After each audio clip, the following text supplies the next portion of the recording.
베레아 사람들의 신앙,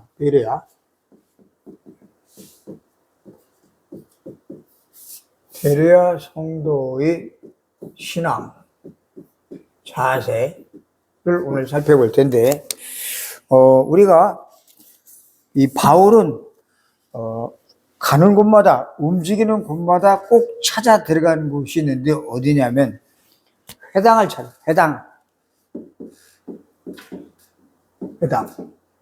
회당이 어떤 곳이냐면 지금으로 말하면 학교와 똑같아. 학교, 작은 학교. 이때 회당은 유대인들이 10가정 이상이 모이면 이 회당을 하나 만들어요. 그리고 회당에서 모여가지고 예배도 드리고 또 기도도 하고 또 말씀도 들으면서 재판도 하는 곳이 회당. 그래서 회당에서는 유대인들이 모이기 시작합니다. 그런데 이 유대인들이 이곳에 모여서 이렇게 같이 예배도 드리고 하는데, 이 모이는 이 사람들이 왜 이렇게 모이게 되었느냐면, 이 유대인들이 굉장히 많은, 주변에 많은 나라들로부터 핍박을 많이 받았어요. 그리고 유대인들이 그래서 살아가면서 주변의 강대국들한테 먹히는 일들이 많았어요. 이렇게 우리나라도 저 중국, 일본, 러시아에서 많이 먹혔잖아요. 우리 옛날에. 그렇듯이 이것도 많이 그렇게 잡아 먹히는 그러한 일이 많았기 때문에 그 관계로 그들이 예배드리던 성전이 이게 파괴돼 버렸어요. 성전. 큰 성전이 있었는데 그게 파괴돼 버려가지고 이 성전에서 예배를 드려야 되는데 성전에서 예배를 드릴 수 있는 그 공간이 파괴돼 버리니까 예배를 드릴 수가 없어요. 그래서 이들이 생각한 것이, 그럼 우리끼리 몇몇 사람들이 모여서 예배 드리자 해가지고 이 회당을 조그만 요런 장소 만들어가지고 여기서 이런 데서 10가정 이상이 모이면 회당을 만들기 시작했습니다. 그래서 회당이 여기도 있고 저기도 있고 막 여러 군데 회당이 있었어요. 그래 그곳에 모여가지고 하나님 말씀을 듣고 하나님 말씀을 읽고 구약을 공부했어요. 구약. 우리가 지금 오늘 읽은 거는 신약이죠. 구약은 몇 권이죠? 최 집사님 몇 권이에요? 구약은 39권. 신약은 몇 권이에요? 27권. 신약 27권. 합쳐서 66권 이렇게 돼요.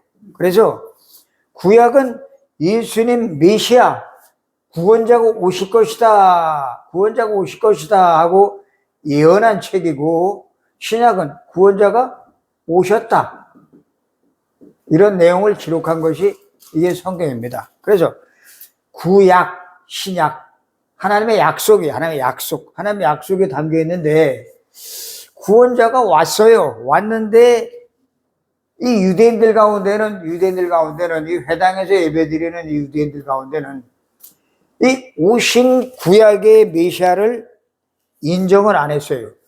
왜 인정을 안 했느냐?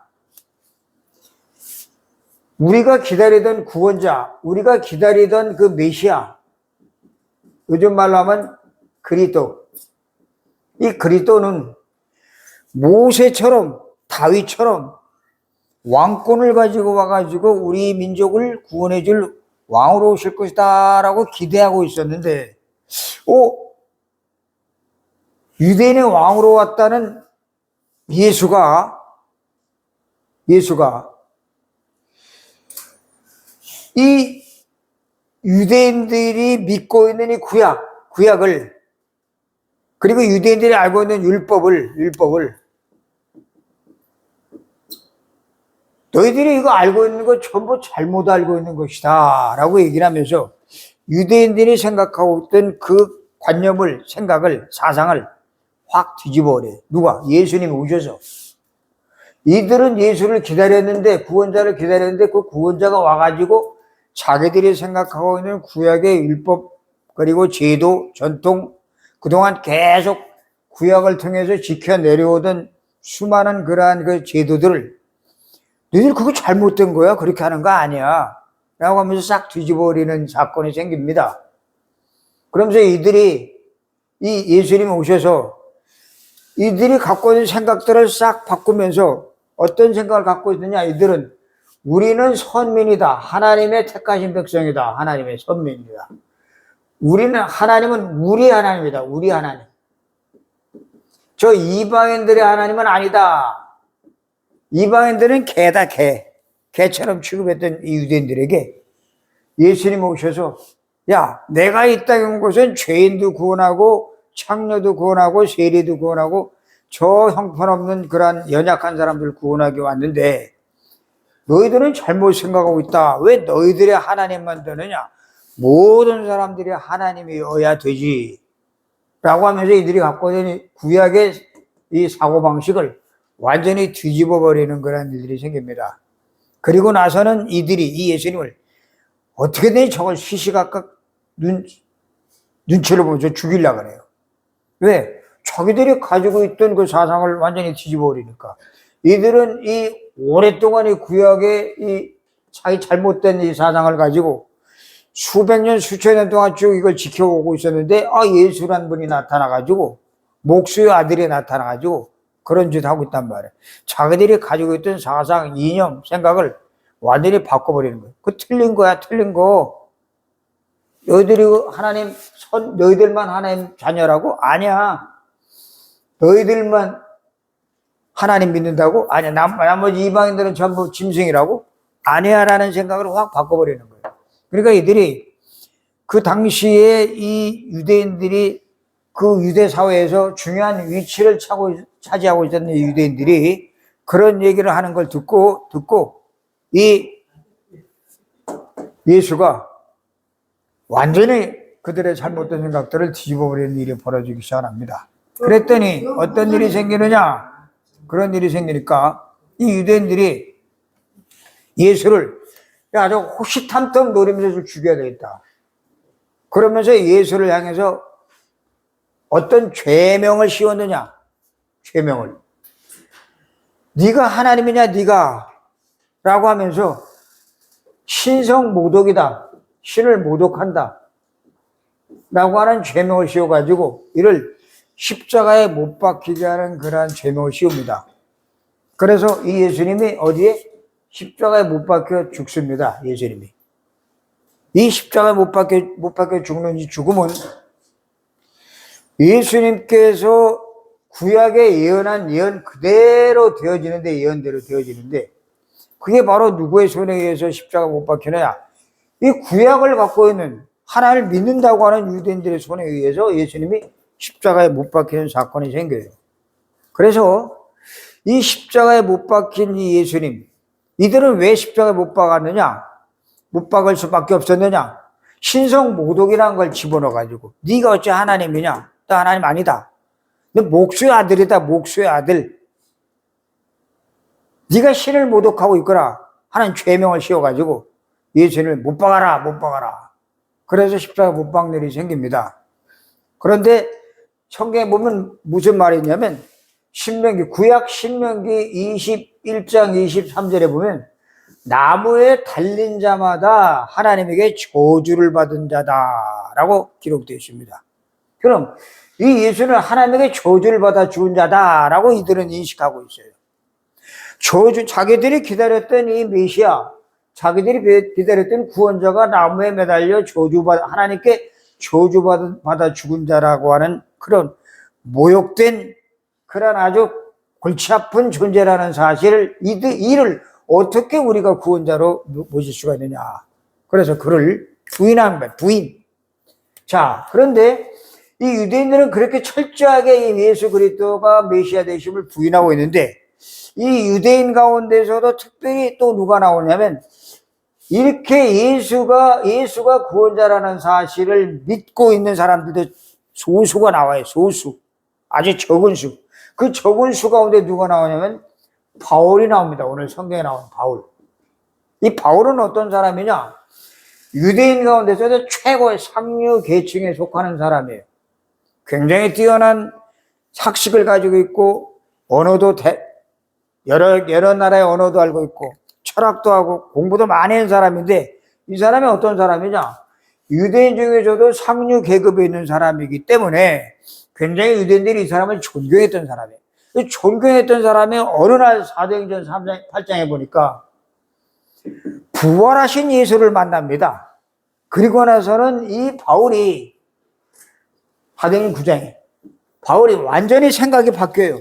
야, 그동안 우리가 믿던 이 신성 모독한 이 십자가에 죽은 이 예수, 그리고 이가 하나님의 저주를 받았다고 하는 예수가 진짜 메시아구나 깨닫게 됩니다.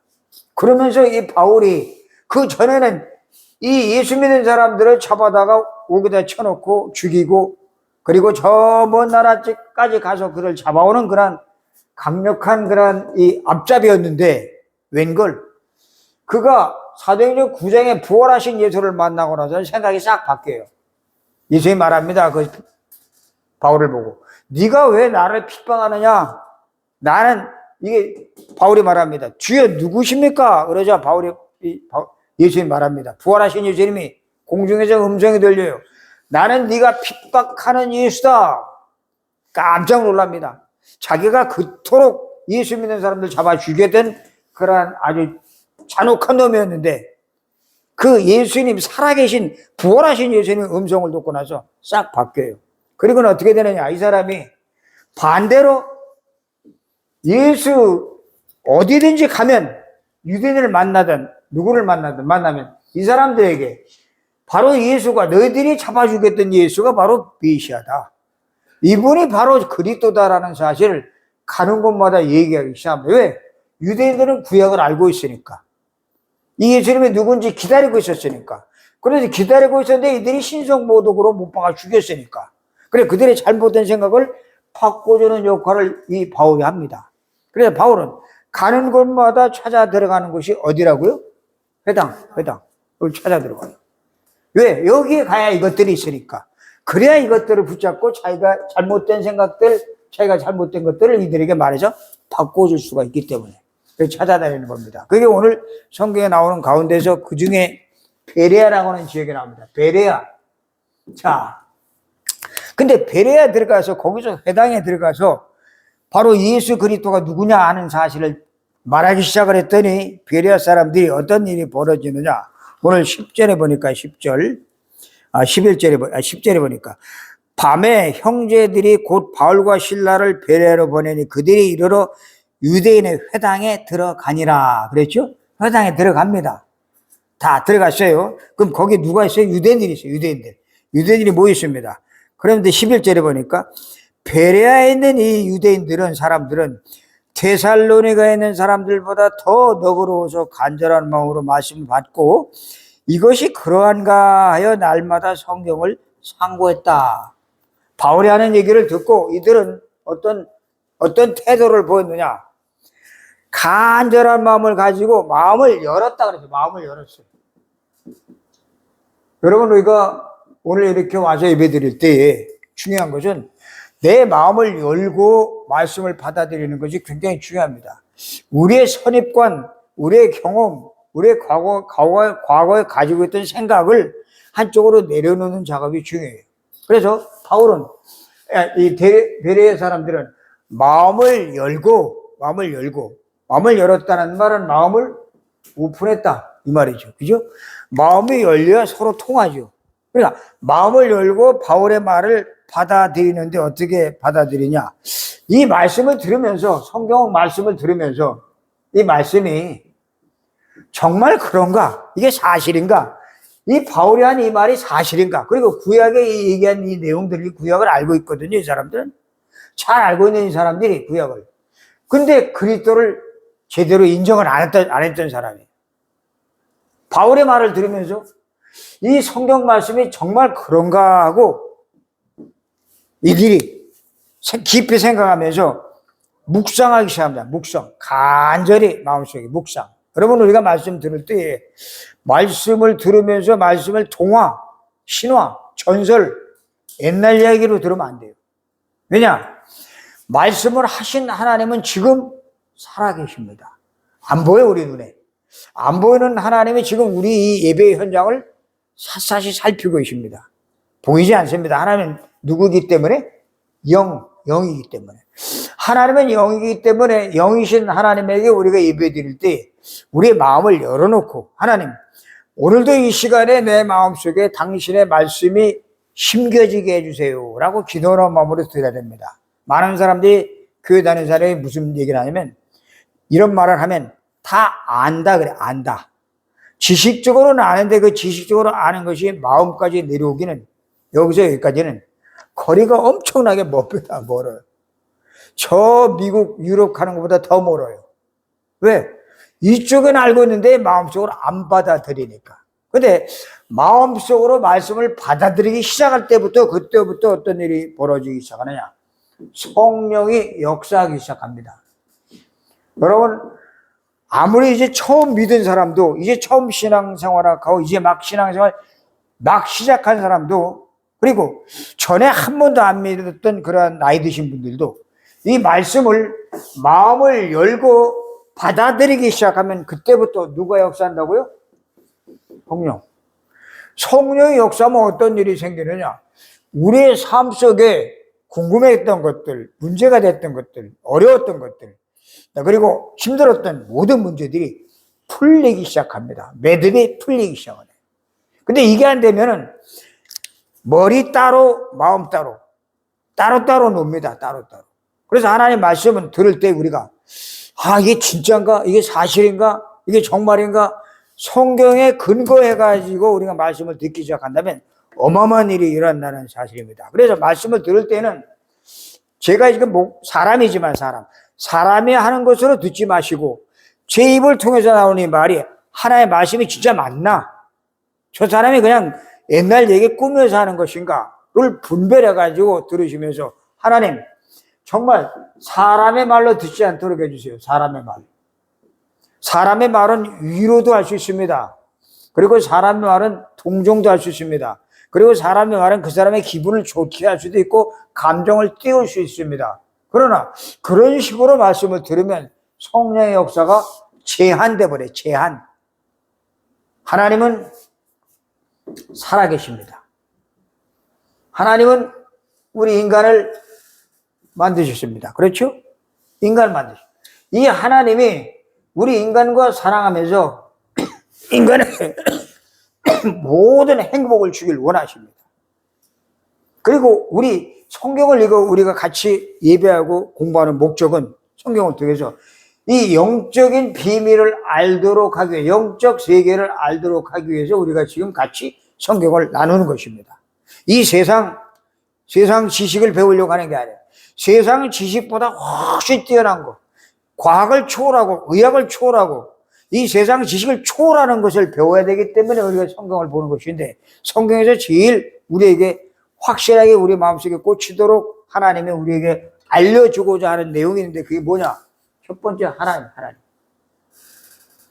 우리 인간이 하나님 모르면 물고기가 물속에서 자유롭게 놀 때에 행복한 것처럼 나무가 땅에 뿌리 박혀 있을 때에 그 나무에 열매가 맺히고 풀이 무성한 것처럼 숯불이, 그리고 새가 하늘을 나를 때 행복한 것처럼 우리 인간은 누구를 만나야? 하나님을 만나야 행복합니다. 근데 하나님은 안 보이잖아요. 이 안 보이는 하나님을 만나는, 왜 안 보이느냐? 영이기 때문에. 영. 하나님은 영이시니 예배하는 자가 신령과 진정으로 예배할지니라. 근데 우린 영이기 때문에, 우리 인간도 영혼을 가지고 있는 영적 존재이기 때문에 영적 존재인 인간이 안 보이는 영 대신 하나님을 만나는 것을 보고 뭐라고 그러냐면 구원이라고 합니다. 구원. 그런데 이 구원의 길을 몰라가지고 사람들이 지금 헤매고 있는데, 그 구원의 길을 왜 모르느냐? 사단, 마귀.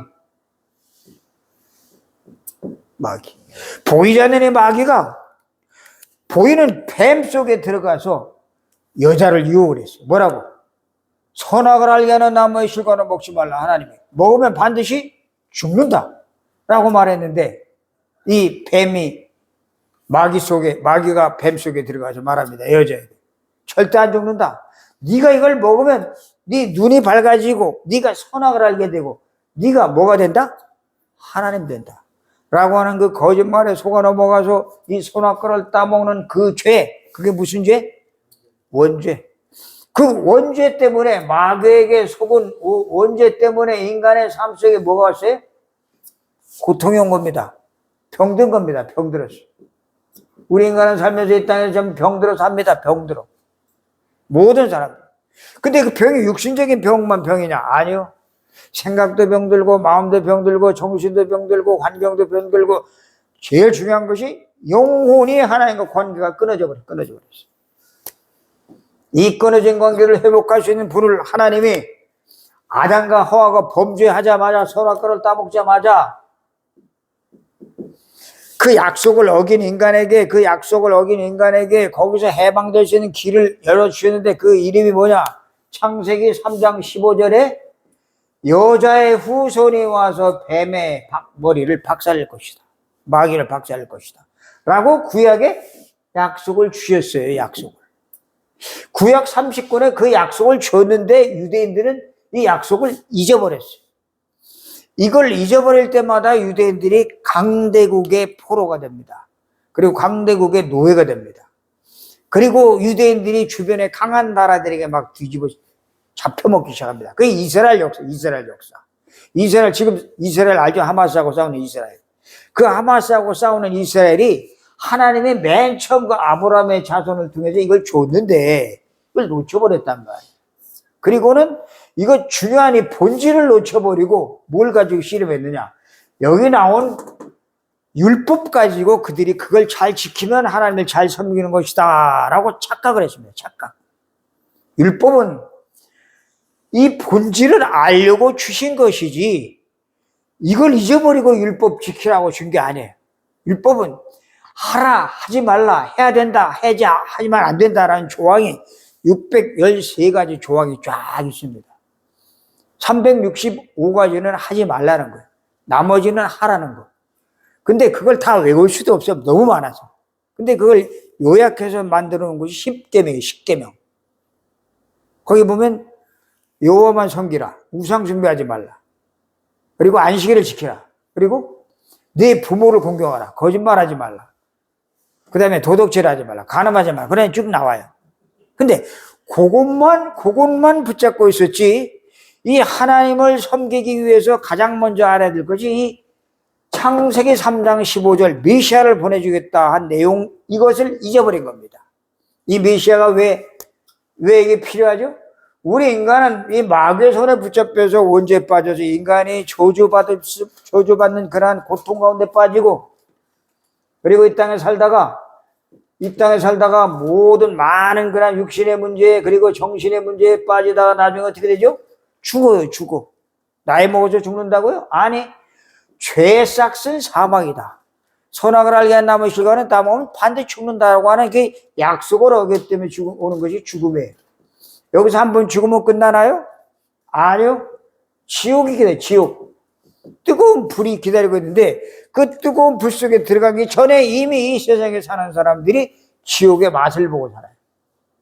얼마나 괴롭게 인생을 살아가는지 모릅니다. 도대체 내가 왜 이렇게 살아야 되지? 왜 우리 집이 이렇게 집안이 엉망이지? 왜 이렇게 우리 집안이 그냥 막 가족과 가정 사이가 왜 이렇게 자꾸 깨지지? 우리 집에는 이렇게 질병이 많이 오지? 우리 집에는 왜 이렇게 빨리빨리 단명을 하지? 왜 이렇게 이혼하는 사람이 많지? 왜 우리 집에는 이렇게 가난하지? 그런 수없이 많은 문제들이 이 세상에 너무너무 많은데 그 문제가 출발이 어디서? 원죄. 이 원죄를 모르고 여기에서 나타나는 이 문제만 해결하려고 여기서 선행도 하고 여기서 뭐 봉사도 하고 여기서 뭐 노력도 하고 여기서 열심도 내고 백날 해봤자 안 돼요. 그렇게 하는 것을 보고 뭐라 그러냐? 종교라고 합니다. 종교. 하나님은 우리에게 종교를 허락하신 게 아니라 우리에게 뭘? 복음. 하나님의 기쁜 소식. 그 기쁜 소식이 뭡니까? 이 뿌리를 해결하는 길을 내가 알려주겠다. 그게 누구예요? 하나님의 사람의 몸을 입고 이 땅에 오십니다. 하나님의 사람의 몸을 입고 오셨다는 말은 무슨 말이죠? 하나님의 육신을 입고 육신. 그게 누구예요? 그게 예수. 언제? 2000년 전에 이스라엘 베들레헴의 목수 집에서 마국간에서 태어난 분입니다. 그런데 그분이 오실 때 처녀의 이 애기집을 빌려갖고 거기에 잉태돼서 오신 분인데 하나님의 당신의 씨를 심어가지고 출생하신 분이 바로 누구예요? 예수. 그런데 그거를 이 유대인들이 그렇게 올 것이라고 분명히 계속 약속을 계속 성경에 예언을 했는데 오셨는데 그분을 부인한 거예요. 저거 아니다, 저거 아니다. 더군다나 그를 신성모독의 죄를 씌워가지고 그를 십자가에 못 박는 일에 앞장섰던 사람들이 유대인들이. 그래서 지금 이스라엘 사람들이 1948년도 5월달에 독립되기까지 이때부터 2000년 동안 고생한 거예요, 고생. 수없이 많은 고생하라고 그 2차 대전, 1차 대전 때 그 히틀러한테 600만 명의 유대인들이 학살당한 사건들 아마 역사적으로 아실 겁니다. 전부 그랬어요. 이게, 이 일이, 2000년대에 일어났던 일, 그리고 창세 때 일어났던 일이 우리하고 옛날 얘기가 아니라 지금 나한테 관계된 일이라는 사실이 확인되기 시작할 때 여러분의 삶 속에 누가 역사한다고요? 성령이 역사하기 시작합니다. 여러분, 성경은 옛날 얘기가 아니에요. 이거는 지금 내 삶 속에 일어나는 일들을 정확하게 알고, 그리고 내 삶 속에 일어나는 일들의 모든 문제의 답이 어디 있는가? 답. 그게 바로 하나님의 사람의 몸을 입고 오신 거예요. 하나님의 사람의 몸을 입고 오셔서 하신 일. 무슨 일? 우리를 구원하기 위해서 하신 일, 그리스도 일을 하십니다. 그리스도 일. 그게 뭐예요? 십자가에서 죽었어요, 죽었어. 이들은 신성모독이라고 못 박았지만 하나님은 아니야. 너희들의 죄를 위해서 죽은 거야, 죄. 그러면서 이분이 십자가에 죽으시고 3일 만에 당신이 죽음을 이겼다고 하는 증거를 보이기 위해서, 사단의 손에서 우리를 해방했다는 증거를 보이기 위해서 이분이 뭐 하셨어요? 부활. 이걸 왜 지난주에도 얘기했는데 왜 또 얘기하느냐? 이걸 몰라서 지금 사람들이 망해갑니다. 망해가요. 교회에서도 이 사실을 모르니까 어떻게 살아야 되는지 모르고, 어떻게 이걸 무슨 일을 해야 될지 모르고 사람들이 지금 살아가면서 신앙생활 하면서 그냥 교회만 다니고 교회 와서 그냥 예배만 드리고 하는 사람이 너무 많아요. 교회가 안 가르쳐줘요. 안 가르쳐주는 게 아니라 가르쳐주긴 가르쳐주는데 이게 부분적으로. 이거를 맨 처음 신앙생활 할 때 처음부터 이것이 알려줘야 되는데 알려지지 않으니까 굉장히 괴로운 겁니다.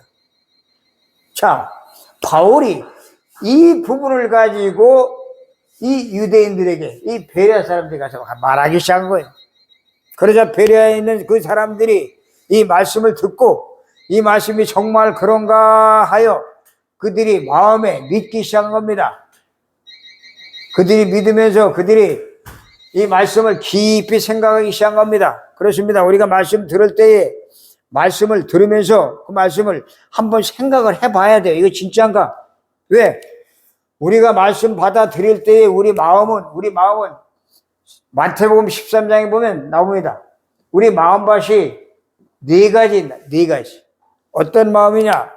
돌짝밭, 가시밭, 길가밭. 근데 그 중에 뭐가 있죠? 옥토가 있어. 옥토. 농사져봐 알잖아.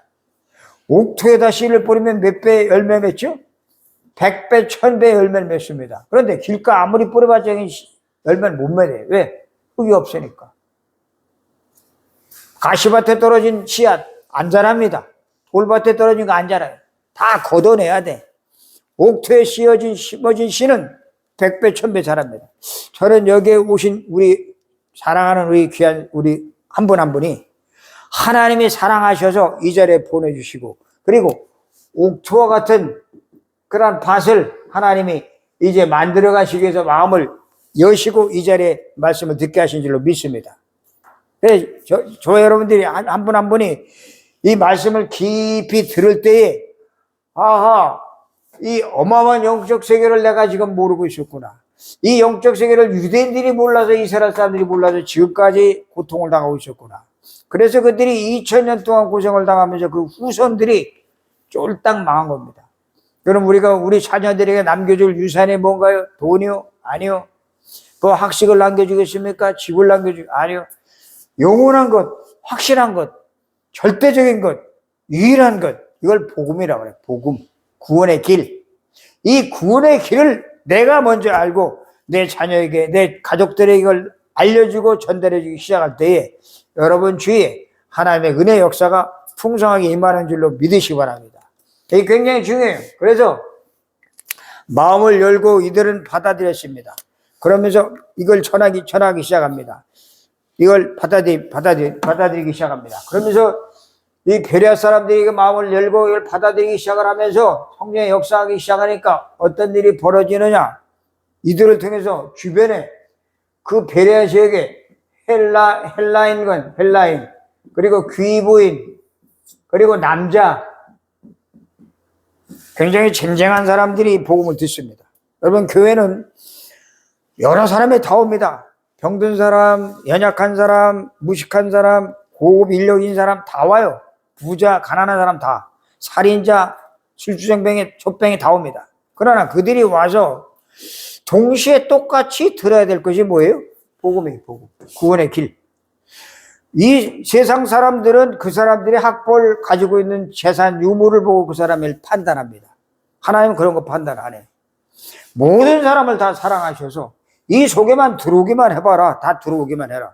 다 구원받아라. 구원받은 그 사람을 통해서 하나님 어떻게 하시느냐? 제자로 삼으십니다. 제자. 성경에는 무리들이 많이 있어요. 무리. 여론 따라 움직이는 사람 많습니다. 신앙은 여론 따라서 움직이면 안 돼요. 무리 신앙을 가지면 안 돼요. 이 소수의 사람, 이 소수의 제자를 통해 가지고 예수님이 12명의 제자, 그리고 초대교회 120명의 그 초대교회 제자를 통해서 로마 250년 동안 이스라엘 지배하던 로마를 완전히 복음화시킨 것을 볼 수 있어요. 지금 똑같아요. 우리가 이 경주, 천년의 이 수도 경주, 그렇죠? 여기 무슨 문화가? 불교 문화가 꽉 차 있습니다. 큰 왕릉이 60개나 돼요. 60개. 무덤이 엄청나요. 그 죽은 사람의 유골을 꺼내가지고 그걸 팔아먹으면서 관광화시키는 동네가 경주. 절이 엄청나게 많아요. 절. 그 절들이 전부 그런 것들을 문화재로 해가지고 국가의 보조를 받으며 살아가고 있습니다. 그러다 보니까 우상숭배하는 지역은 어떤 일이 생기느냐? 우상숭배를 많이 하고 그렇게 잡신을 섬기는 동네는 반드시 음란이 판칩니다. 음란 알죠? 저 옛날 쪽샘 같은데, 그죠? 그 외국인 기생들이, 왜 일본 관광객들이 무지하게 많이 왔다고 옛날 얘기를 들었어요. 그때 관광산업, 기생산업이 굉장히 발달했다고 얘기를 들었습니다. 자, 음란, 우상숭배하는 곳에는 반드시 음란이 판쳐요. 그리고 음란이 따라오고 우상숭배하면 어떤 일이 생기느냐? 가정이 파괴되는 건 물론이거든요. 가정 파괴. 정신 문제가 심각해집니다. 정신 문제. 지금 우리 한국뿐만이 아니라 저 유럽에서 유행했던 동성애가 우리 한국에 들어왔어요. 그렇죠? 그리고 이혼이 막 그냥 기하급수적으로 늘어나기 시작. 이혼. 그리고 젊은 아이들이 결혼을 안 하고 포기래. 결혼 포기. 취직도 포기. 그냥 놀아. 그러면서 그들이 일하기를 싫어하니까 외국인들을 들어와야 돼. 어쩔 수 없이. 근데 외국인들이 들어오는데 그 외국인들이 그 나라에서 섬기던 우상을 가지고 들어옵니다. 자기들이 섬기던 우상이 있어요. 부적을 갖고 온다든가 뭔가 이렇게 조그만 신을 만드는 걸 호주머니에 넣고 온다든가 가방에 넣어 갖고 와서 그거를 여기 와서 자기들 집안에다 갖다 놓고 그걸 또 빕니다. 일본 사람들 보면 그런 거 상당히 많아요. 신을 섬긴단 말이에요. 우상숭배하는 것은 하나님이 제일 싫어하는 것이기 때문에 우상숭배하면 반드시 그 지역에 정신질환 자들이 수없이 생깁니다. 그리고 음란을 통해서 가정 파괴되는 일이 얼마나 많이 벌어지는지 몰라요. 그럼 그 와중에 자라나는 아이들은 전부 어떻게 되죠? 방황합니다. 방황. 그럼 그 방황하는 아이들, 그 가정이 그렇게 되고 막 파괴되는 그 가정, 그거 누가 해결해야 돼요? 저 주시장이 해결해야 되겠 준하경 시장이? 못합니다. 못해. 저 경주고등학교 교장 선생님이 할까요? 어림도 없어요. 국회의원? 어림도 없어요. 누가 해야 돼요? 이 복음을 알고 있는 사람이 해야 돼. 이거를. 이거 알고 있는 사람이 그 사람들에게 답을 주지 않으면 이게 문제가 문제.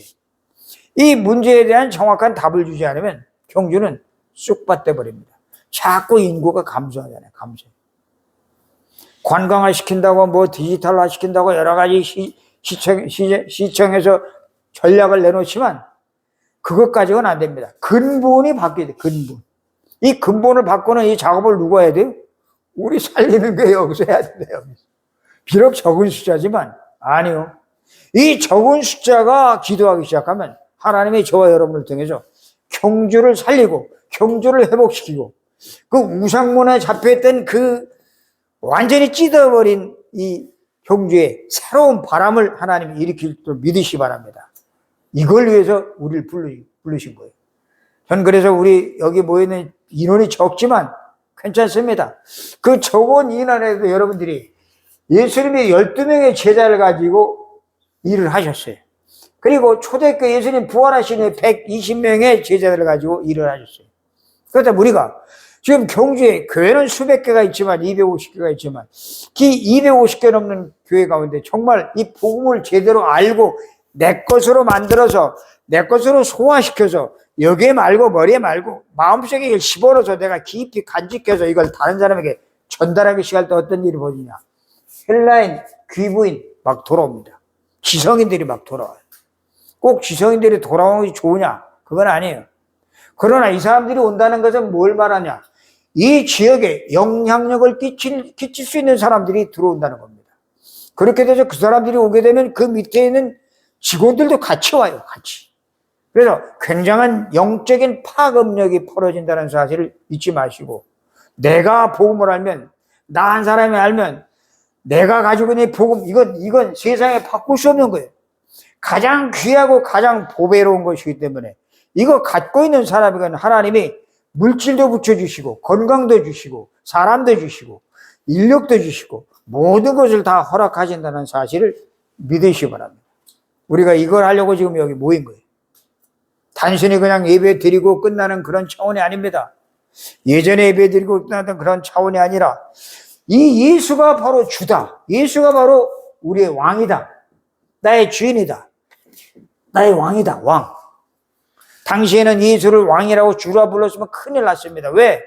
당시 로마에 지배했던 그 이스라엘 사람들이, 유대인들이 불렀던 주는 누구냐? 로마 황제를 향해서 주라고 불러요. 로마 황제. 황제만 주인이지. 이 예수를 주라고 부르는 그 따라다니던 수많은 예수 믿는 사람들이 주라고 부르실 때 이 로마 정부에서 법명을 만들었어요. 황제 이외의 사람을 주라고 부르는 놈들은 다 죽여버려라. 그래서 예수님이 신성모독죄로 황제를 모욕한다는 그런 죽임을 당한 아주 무시무시한 일이 벌어진 겁니다. 로마 정부에서 이렇게 한 거예요. 그거에 거기서 하수인 역할을 한 사람이 누구라고요? 유대인. 복음을 제대로 몰랐던 유대인. 바울도 거기 한몫을 했었어요. 그런데 나중에 알고 나서 바울의 생각이 싹 바뀝니다. 아니다. 우리가 잘못 알았다. 우리가 엉뚱한 사람을 죽였구나. 내가 죄인 중에 괴수다, 괴수. 내가 예수를 전에 핍박했으나 이제는 전도자로 바뀝니다. 전도자. 여러분, 우리가 오늘 이 말씀을 통해서 제대로 봐야 될 것은 우리가 이렇게 복음을 전하면 병든 사람, 정신문제에 시달리는 사람, 간질하는 사람, 귀신 들리는 사람 많이 돌아옵니다. 그와 또 이런 엘리트들로 돌아옵니다. 엘리트들의 특징이 뭐죠? 이 메슬로우의 5가지 욕구를 가지고 살아가던 사람들입니다. 이 메슬로우의 5가지 욕구가 뭐예요? 점점 상류계층으로 올라가려고 하는 그런 사람들이. 그 5가지 욕구를 가지고 살아왔던 그 사람들이 이것 쫓아가느라고 여기에 시간을 많이 투자합니다. 시간을. 그러다 보니까 시간을 많이 투자하다가 여기까지 정상까지 올라가는데 어느 날 보니까 가정에 문제가 오기 시작하는 거예요. 내 자녀에게 문제가 와요. 권력은 가지고 있고 돈도 가지고 있고 명예도 있는데 삶에 문제가 옵니다. 누구 때문에? 마귀. 근데 그들이 이런 사실 아나요? 전혀 몰라요. 그러니까 저 유명한 학교 교수가 무너지기 시작합니다. 저 동국대학교, 저 경제 유명한 학교. 제가 알거든요. 그 유명한 엘리트층에 있는 사람들이 가정에 보면 쑥밭. 근데 겉으로 볼 때는 그 학교의 그 어디 대학교의 무슨 과장, 뭐 그런 사람들. 근데 가정에 파고 들어가면 자녀들이 간질병, 정신문제. 환상 시달려. 그 사람들이 복음을 듣고 돌아오기 시작합니다. 이거 보통 사건이 아니에요. 그래서 경주에 그런 사람, 많은 사람들이 돌아와야 돼요. 그리고 더군다나 중요한 것은 외국인들이 많이 들어오잖아요, 여기. 왜? 근로하려고, 일하려고. 와서 돈 벌려고. 그 사람들이 뭘 갖고 온다고요? 자기 나라 신을 갖고 와. 자기 나라 신, 우상. 그 우상을 갖고 와서 그걸 집에 와서 막 섬기고 그걸 갖다 빌고 그러는데, 그럼 누가 역사예요? 귀신이 역사예요, 귀신. 귀신의 역사는 그 집안에 그 갖고 있는 우상들, 잘못된 우상들을 싹 제거해주는 일을 해야 됩니다. 누가? 우리가. 그거 안 하면 한국이, 경주가 막 뒤죽박죽 돼버려요. 잡신이 막 섞이고 신라 천년의 우상이 섞이고 불교 문화가 섞여서 완전히 족밭돼 버립니다. 그거를 회복시킬 책임이 누구에게? 우리에게 있단 말이에요. 2000년 전에 바울이 사도행전에 나타난 베레아 사람들에게 전한 이 복음, 지금도 똑같이 유효합니다. 지금도 계속 이 효력은 계속 유지됩니다. 언제까지? 세상 끝날까지. 그래서 주님 말씀하시죠. 내가 세상 끝날까지 너희와 함께 하겠다. 이 세상에 우리가 끝날까지, 세상 끝날까지 함께 할 사람은 아무도 없어요. 누구밖에? 하나님. 그리고 누구? 부활하신 예수님. 보좌에 계신 그 예수님. 그 예수님 보좌에도 계시지만 믿는 영접한 사람 속에 뭘로 와 계세요? 성령으로 와 계십니다. 이 삼위 하나님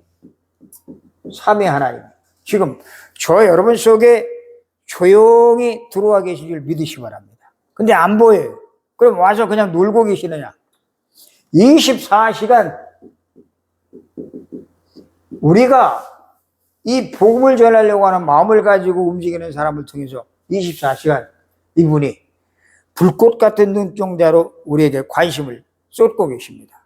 지키시고 보호하시고 인도하시고 우리 완전히 24시간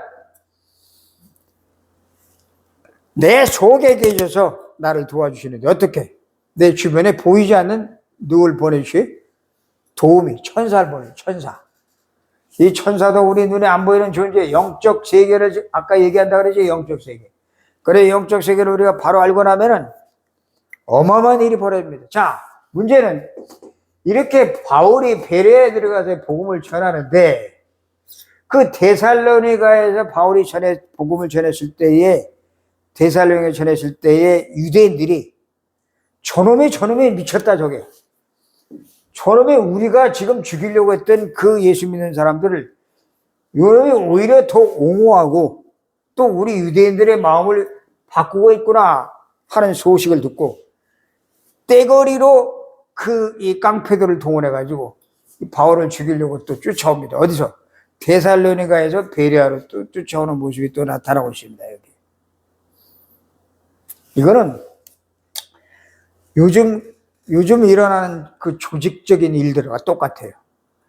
조직 폭력배를 동원해가지고 바울을 죽이려고 쫓아옵니다. 그때 바울이 그 같은 믿는 사람들끼리 바울을 또 다른 쪽으로 피신시킵니다. 피신. 그리고 그 밑에 실라와 디모데를 남겨둡니다. 이곳에 남겨둬요. 왜?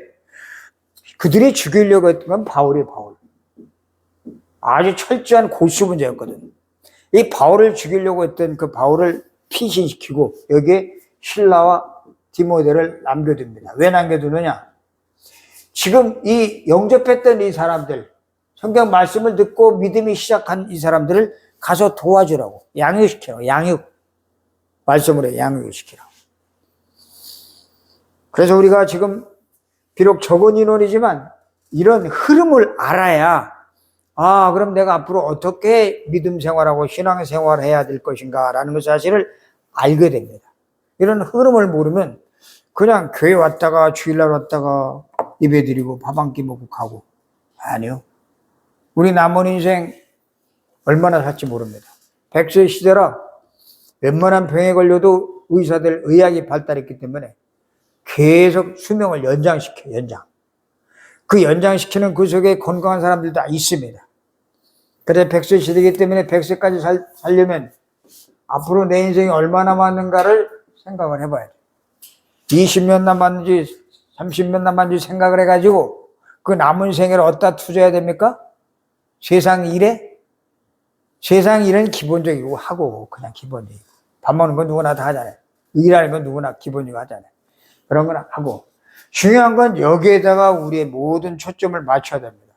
여기에 초점 맞출 때 하나님께서 우리를 보시고 나를 보시고 너 참 멋진 인생을 살다 왔구나 하고 인정하실 뿐만이 아니라 우리 자녀들, 우리 후손들까지 축복해 주시는 그런 축복의 복음의 명문, 가문으로 하나님께서 인정해 주실 줄로 믿습니다. 이 속에 들어오게 하려고 여러분들을 지금 이 자리에 부른 겁니다. 아셨죠? 자, 우리 같이 기도하겠습니다. 하나님 아버지 은혜를 감사합니다. 오늘도 이렇게 귀한 시간 저희들이 허락해 주셔서 또 말씀 듣게 하시고 이 말씀을 통해서 우리가 얼마나 귀한 존재인지 깨닫게 하심을 감사합니다. 하나님, 저희들 한 사람 한 사람 이제 신앙생활 막 시작한 분도 있고 또 전에 했던 분도 있고 또 이제 방학했다가 다시 시작하는 분도 있습니다. 그러나 우리가 이 시간 이 말씀을 통해서 이 말씀의 본질을 발견하게 도와주시고 이 복음 안에 있는 어마어마한 비밀을 깨달아서 나뿐만 아니라 내 가족들과 흩어진 모든 우리 부모 형제들과 또 내가 알고 있는 모든 사람들을 살리는 귀한 사역에 쓰임받게 도와주시옵소서. 오늘도 하나님 우리 최정강 목사님 또 제가 헌금을 하나님 앞에 드렸습니다. 주님 은혜 주시고 이제 2023년도 저물어 갑니다. 하나님이 저물어 가는 이 시간을 바라보면서 새로운 이 시즌 24년도를 맞이하는 이때에 하나님 우리가 남은 인생 남은 세월 뭘 해야 될 것인가 깨닫게 도와주시고 새로운 해를 맞이할 때 새수를 새 부대에 담는 그러한 한 해가 되어지게 도와주시옵소서. 특별히 우리 자녀들 건강 주시고 어느 곳에 있든지 하나님과 함께하는 임마누엘의 축복을 누리게 도와주옵소서. 감사하며 예수 그리스도 이름으로 기도드리옵나이다. 아멘. 오늘 마치겠습니다.